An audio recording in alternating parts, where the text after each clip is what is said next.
My wife kissed me at my own birthday party, then disappeared upstairs with another man 10 minutes later. I only found out because the baby monitor in our bedroom was still connected to my phone. And what I heard next completely destroyed me. I'm Marcus, 33 years old, and last year, my wife turned my birthday into the most humiliating night of my life. Her name was Claire. We'd been married for 5 years, had a small house, a normal life. Nothing fancy, but I loved her more than anything. At least I thought I did. A few months before my birthday, Claire started changing. She became obsessed with going out, started dressing differently, hiding her phone whenever I walked near her. But anytime I questioned it, she'd laugh and say, "You're insecure for no reason." So eventually, I stopped asking. Big mistake. For my birthday, Claire insisted on throwing a huge party at our house. Friends everywhere, music blasting, drinks. She acted like the perfect wife all night, kissing me in front of people, holding my hand, posting pictures online. Fake.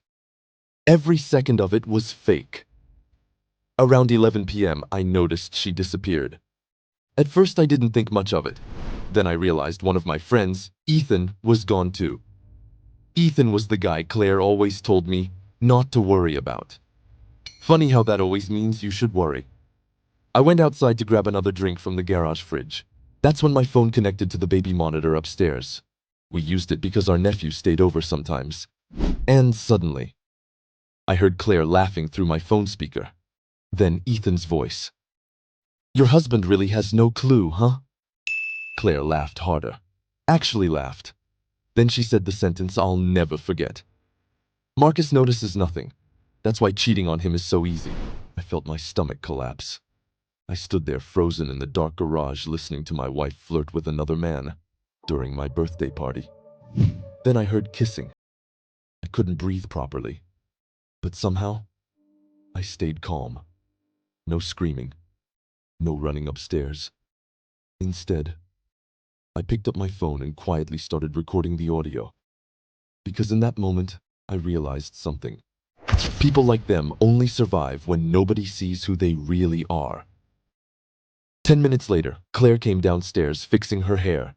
And smiled at me like nothing happened. That smile honestly hurt more than the cheating. Then she wrapped her arms around me in front of everyone and said, "Are you having a good birthday?" I looked at her and realized I didn't even know this woman anymore. So I smiled back and said, "Actually, this is the most unforgettable birthday of my life." About 20 minutes later, everyone gathered in the living room for cake. Claire stood beside me while people sang happy birthday. Ethan was standing 3 feet away pretending to be my friend. That's when I finally stood up. I grabbed the Bluetooth speaker connected to the party music and pressed play. Suddenly the room filled with Claire's voice. "Marcus notices nothing. That's why cheating on him is so easy." The entire house went silent instantly. Nobody moved. Then Ethan's voice came through the speaker too. "Your husband really has no clue."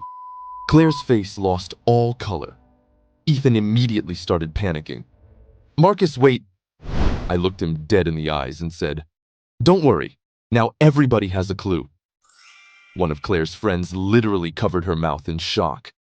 Another guy whispered, "Bro, what the hell?" Claire started crying instantly. Not quiet crying either. Full panic. She grabbed my arm and whispered, "Please don't do this here." And honestly, that line made me laugh. Because humiliating me privately was fine. Until the humiliation became public. I calmly pulled my arm away. Then I said the final thing I ever said to her as my wife. "You should have respected me when I respected you." Then I walked upstairs, packed a bag, and left my own birthday party. The next morning, my phone exploded. People apologizing, people asking questions, people telling me they had no idea. Turns out Ethan's girlfriend dumped him immediately after hearing the recording. And Claire? Her own family stopped defending her after they heard what she said about me. But the craziest part happened 3 months later. Claire showed up outside my apartment crying. No makeup, no attitude, no arrogance, just regret. She looked at me and whispered, I ruined the best person I ever had. And for the first time in months, I finally smiled. Not because I still loved her, because I finally realized her betrayal was never about my worth. It was about her character,